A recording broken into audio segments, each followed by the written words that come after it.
तो फ़ाइल बचत के बारे में हम पढ़ते हैं। इससे पहले हमने तो फ़ाइल सरफ़ के बारे में पढ़ा। आज हम सेविंग फंक्शन के बारे में पढ़ते हैं। तो फ़ाइल सरफ़ क्या है? आपको पता है जितनी इनकम होती है वो सारी की सारी जो है सरफ़ नहीं की जाती, उसमें से कुछ ना कुछ हिस्सा जो बच जाता है उसे बचत कहते हैं। तो आमदनी का वो हिस्सा जो ज़रूरियात ज़िंदगी पर ख़र्च करने से बच जाता है, बाकी रह जाता है, उसे बचत कहते हैं। सरफ़ की तरह बचत का इन्हिसार भी बेसिकली इनकम पे होता है। क्या तो सेविंग जो है वो इनकम का फंक्शन बनती है बेसिकली। जैसे आमदनी में इजाफा होता है, बचत में भी क्या होता जाता है, इजाफा होता जाता है। तो इसमें क्या है, आपकी सेविंग किसका फंक्शन है? इनकम का। तो इनकम जैसे बढ़ेगी सेविंग में भी क्या होगा, इजाफा। इनकम कम होगी तो सेविंग में भी क्या आ जाती है, कमी आ जाती है। सेविंग की अगर इक्वेशन की बात की जाए तो सेविंग की जो मुसावात है वो आमतौर पर हम ऐसे लिखते हैं -S0 प्लस क्या है SY। ठीक है, ये दो फंक्शन, ये दो पार्ट्स पे होती है।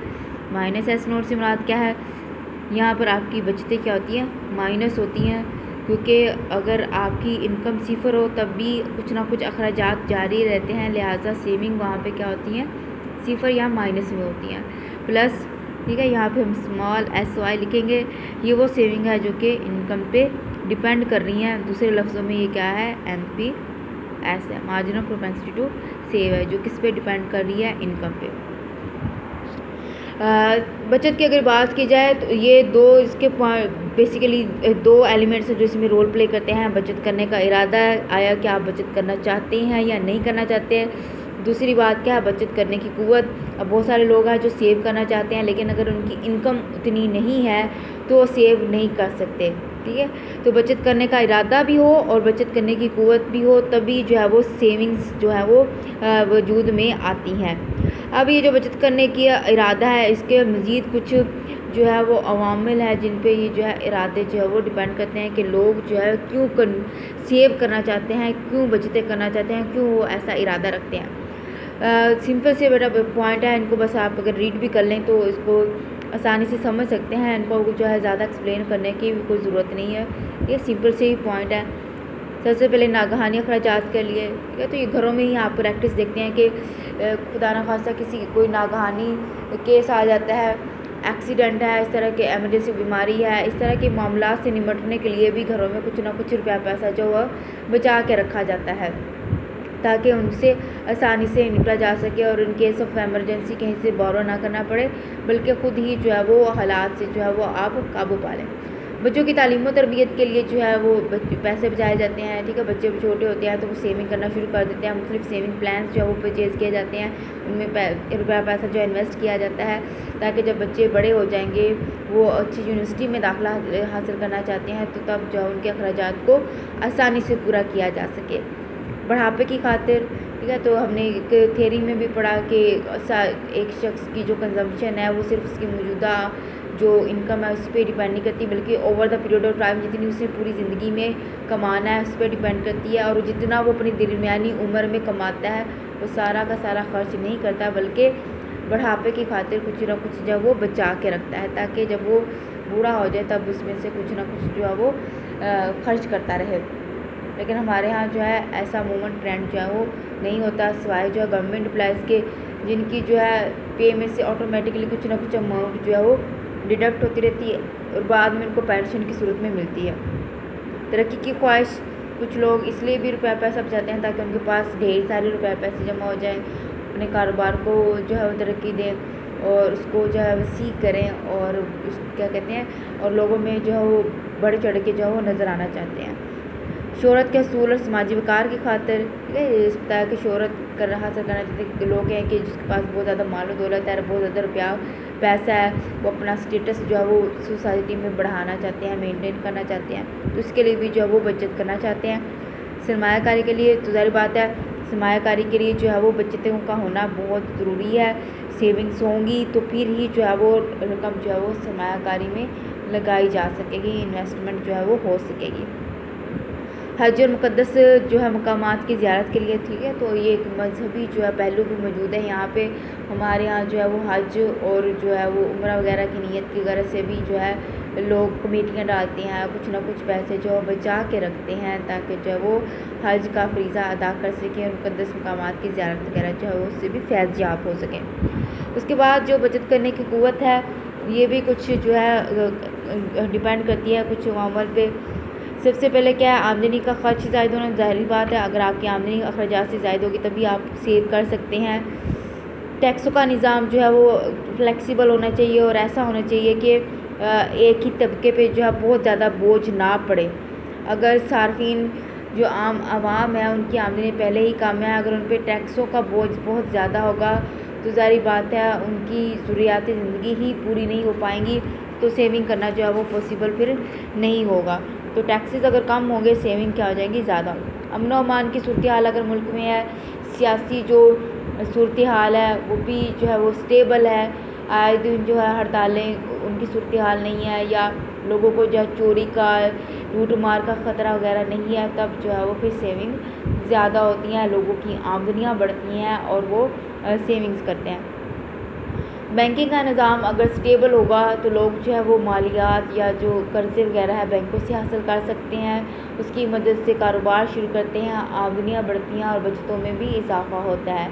इसके अलावा अगर देही इलाकों में बैंकिंग का निज़ाम मौजूद हो तो फिर भी लोग क्या करते हैं, पैसा बचा के वो बैंक्स में जो है वो महफूज कर सकते हैं। अगर उनको लगता है कि घरों में पैसे बचा के रखने से कोई ख़तरा है, चोरी का ख़तरा है, तो बैंकिंग का सिस्टम अगर आपका डेवलप है और दूर दराज इलाकों में फैला हुआ है तो इससे भी जो बचत है उसको फ़रोग़ मिलता है। शरह सूद में इजाफ़ा जो है वो बचतों को फ़रोग़ देता है, क्योंकि लोग जो है फिर मुनाफा कमाने की गर्ज़ से अपने पैसे जो है वो बैंकों में जमा करवाते हैं। मुस्तहकम ज़र का निज़ाम, बाज़ारी ज़र का जो निज़ाम है या करेंसी की जो वैल्यू है वो अगर स्टेबल रहती है तभी लोग बचतें करते हैं। अगर आए दिन जो है ज़र की वैल्यू में कम होती जाए, मसलन पाकिस्तानी रुपए की बात की जाए, अगर ऐसा लगता है कि अगले महीने में और वैल्यू कम हो जाएगी, मज़ीद कम उससे कम होती जाएगी, तो फिर लोग जो है वो पैसे को सेव करना नहीं पसंद करेंगे। उसकी निस्बत वो कहेंगे कि इसके बजाय हम किसी और मुल्क की जो करेंसी है उसको परचेज़ करके उसको क्या कर लें, सेव कर लें। ज़राए नक़्लो हमल अगर डेवलप होंगे तो लोग आसानी से एक जगह से दूसरी जगह आ सकेंगे, उनको रोज़गार मिलेगा, रोज़गार मिलने से आमदनियाँ इजाफ़ा होगा, आमदनियों में इजाफ़ा होने से सेविंग में भी क्या हो जाएगा, इजाफ़ा। इसी तरह कुदरती वसाइल अगर मुल्क में दस्तयाब हैं, लोग उसको एक्सप्लोर कर रहे हैं, ज़्यादा से ज़्यादा निकाल रहे हैं, तो इससे लोगों की आमदनियाँ बढ़ेंगी। आमदनियाँ बढ़ने से क्या होगा, उनकी बचतों में भी इजाफ़ा होगा। बचत की स्कीमों को जो है फ़रोग़ देने के लिए जो है मुख्तलिफ जो है प्लान्स जो है वो स्टेट बैंक जो है वो अनाउंस करता है। सेविंग प्लान होते हैं जिनमें सेमी एनुअली या एनुअली जो है वो इंटरेस्ट पे किया जाता है, तो वो लोग जिनकी इनकम कम है वो इन प्लान से फ़ायदा उठा सकते हैं।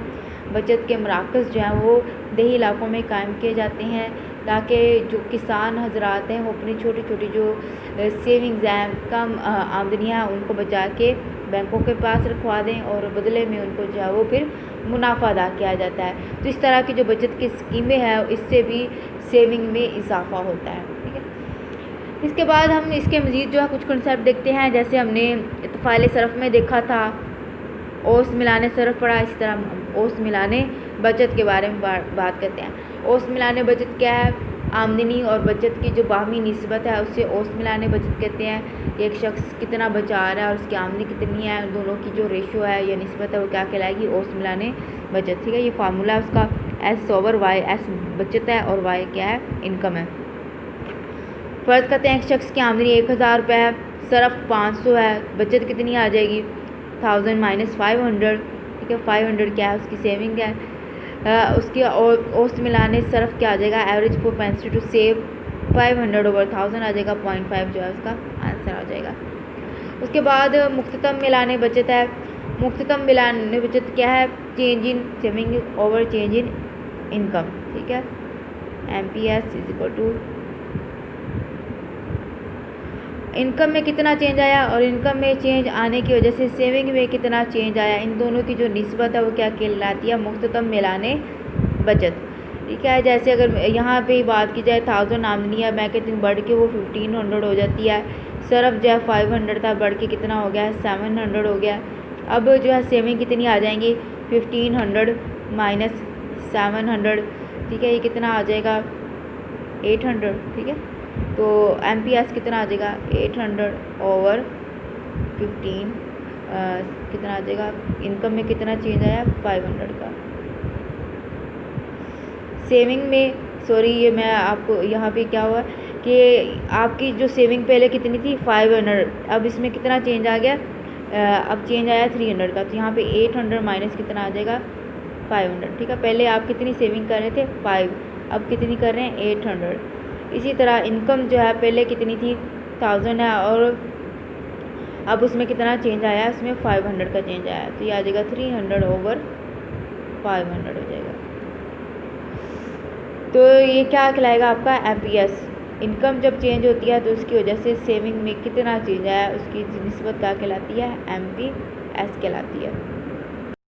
उसके बाद इसका गोशवारा बच्चे बुक से देखते हैं, सिंपल सा गोशवारा, इसलिए मैंने अलग से इसको बनाने की नहीं बनाया, ठीक है। इसको यहीं से आप अंडरस्टैंड कर सकते हैं आसानी से। आमदनी दी हुई है, पहले बेटा ये सारी की सारी वैल्यूज़ जो है एज्यूम्ड है, ठीक है, एज्यूम की हुई है। आप भी ऐसे ही एग्ज़ाम में एज्यूम करके वैल्यूज़ जो है वो लिखेंगे। आमदनी है पहले कॉलम में, सरफी खर्च है, बचत है, औसत मिलाने बचत है, मुख्ततम मिलाने बचत है।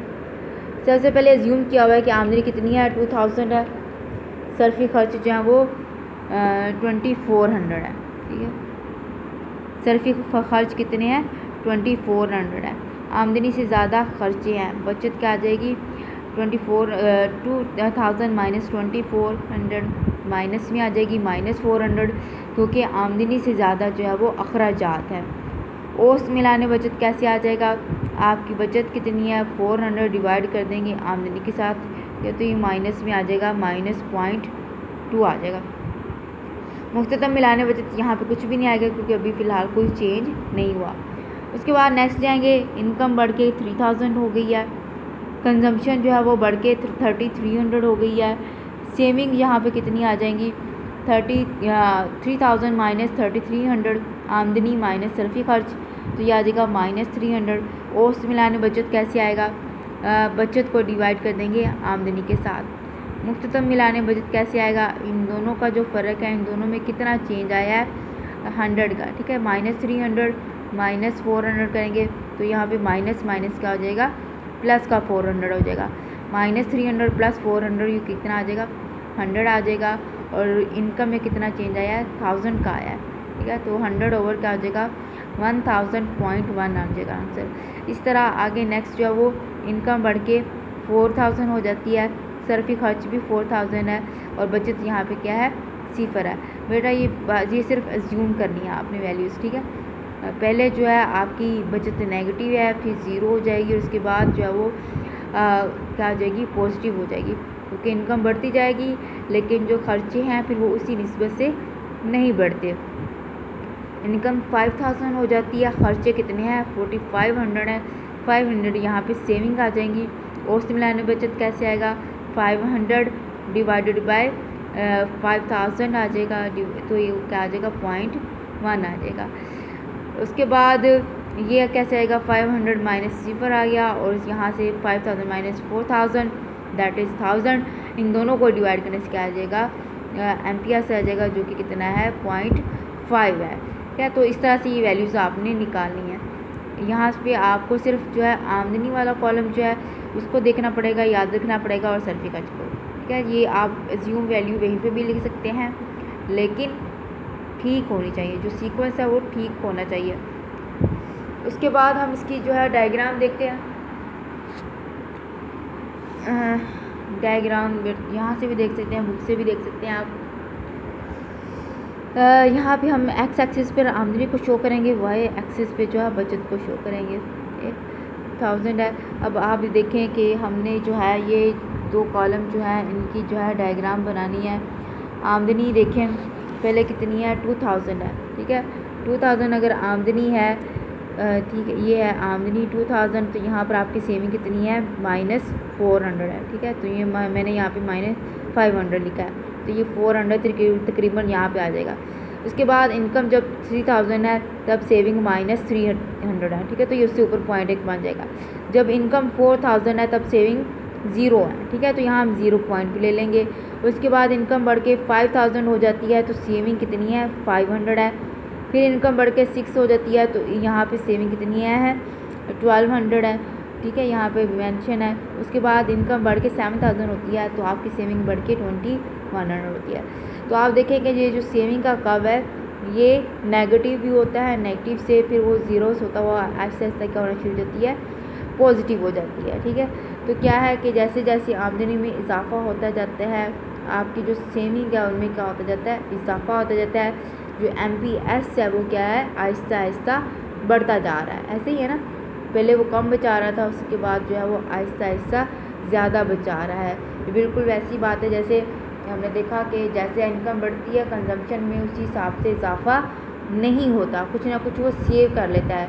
लिहाजा इनकम बढ़ने से सेविंग में क्या होता जाता है, इजाफा होता जाता है। तो ये जो बचत है, बचत के बारे में हमने पढ़ा, कंजम्पशन के बारे में पढ़ा, ये जो है कौमी आमदनी को डिटरमाइन करने में बहुत अहम किरदार अदा करते हैं। अगर कंजम्पशन होगी, तलब होगी, फिर ही सरमायाकारी होगी। इसी तरह अगर बचतें होंगी, कुछ ना कुछ आप इकॉनमी के अंदर पैसा बचेगा तो फिर उसको ही इन्वेस्ट किया जा सकता है। इससे फिर क्या होगा, कौमी आमदनी में इजाफा होगा।